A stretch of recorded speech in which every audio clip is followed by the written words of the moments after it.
trying to go over this Stumpy Point ferry check.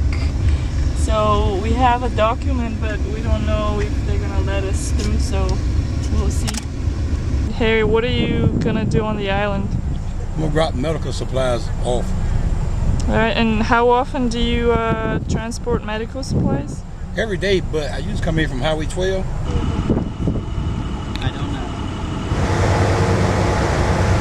So we made it on the ferry this morning and we're on the way to Rodanti to film the damages.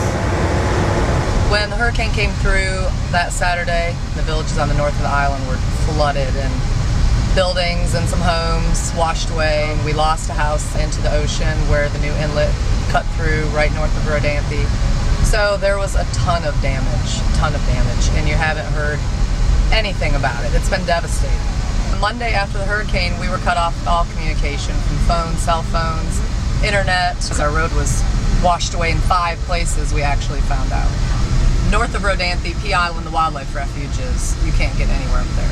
But by Wednesday, the Red Cross moved in, Salvation Army was brought down. After the storm with the road being washed away, the only resources that were brought down here were brought by ferry. Emergency necessities were brought down. The doctors were brought back on the island. Gasoline was brought down because we were all on generator power. Final real power line won't be pulled and ready for probably several weeks because they have to build a structure to go over the new inlets that have been created. But the media coverage before, the media hound all over our island because it is a little strip of sand and it's almost kind of a doomsday. They come down, this is the storm of the century, this is the one that could wipe this island out, and then when it doesn't happen, they're gone, and they don't come back to even assess the damage that has happened. People have lost their houses. My son's friend's house is gone. It was lifted off its foundation. They live on the Sound. It flooded, it floated up, and it moved off its foundation and resettled in a different spot. Their house is gone. So you don't hear any of that stuff afterwards. The media was not around afterward. I know you're not supposed to build on barrier islands, or that you should not. It's not a good idea. The islands are constantly changing and rotating and turning over on themselves. So eventually your oceanfront property is no longer going to be oceanfront. Your houses are going to fall in. It's a natural progression. It happens. But people who live there normally don't complain about those things.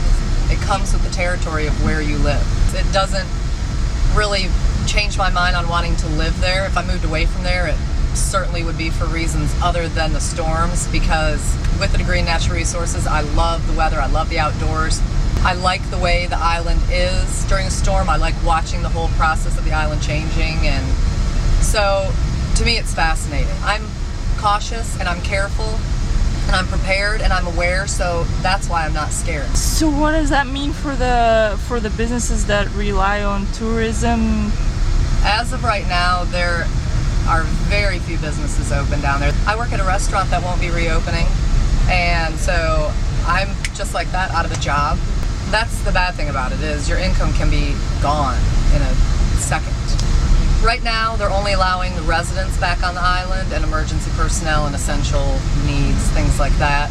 So this is putting a temporary bridge over several of the inlets and then filling in the road north of Rodanti and repaving it. So we've been gone 24 hours and we've heard that they have the road filled with sand already, so that they may be ready to pave it by next week. We watch the satellites, we watch the radar. It definitely gives you kind of a little bit better determination of whether you really should stay or really should go. So, and this time, based on those warnings, a lot of people left.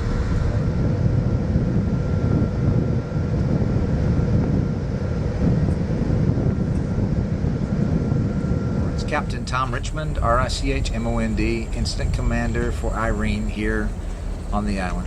All right, tell me a little bit about what's going on now. The Salvation Army has been requested to come in and to make comfort stations and make sure that the people here have food, water, the basic necessities, cleanup kits, things like that, so they can hopefully get their lives back into at least some normalcy.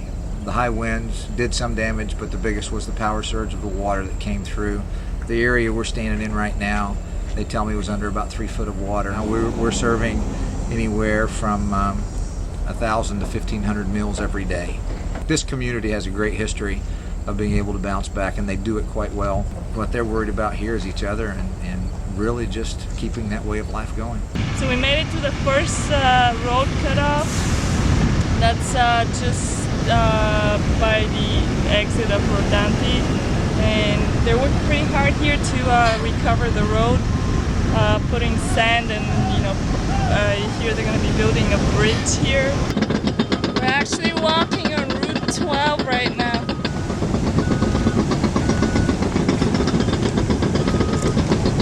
This was the road, and you probably see where the old road was underneath. I guess that road was rebuilt many times. Alright, so I'm hot, tired, and exhausted. I'm gonna tell you. I bet you are. Well, my house was flooded, so I'm living here at the station, so I'm here 24 hours a day. But I started at 6 in the morning, and we finished when we finished. Michael Doherty, Chief of Chickamauga Banks Fire Department. Alright, so what have you been through the past week, 10 days? We've been helping everybody get cleaned up, get the supplies that they need, all the help that we can get people to get their houses straight, things torn out of their houses, wet stuff, help keep the mold down, help anybody that needs help and try to get them what they need. And you said your house was flooded? I had 24 inches of water in my house. Luckily, my wife I was able to free her up, and then we got some volunteers to help out whenever they could. So my house is gutted at this point. So what are some of the worst damages around here that people... Houses that are washed away, residences that are right now uninhabitable and may not be habitable at the end result. I mean, very few people had no damage, but you've got many people who are completely displaced. How long do you think it's going to take to get back to normal? Months. But yeah, it's going to be a few months before people are back in their own homes.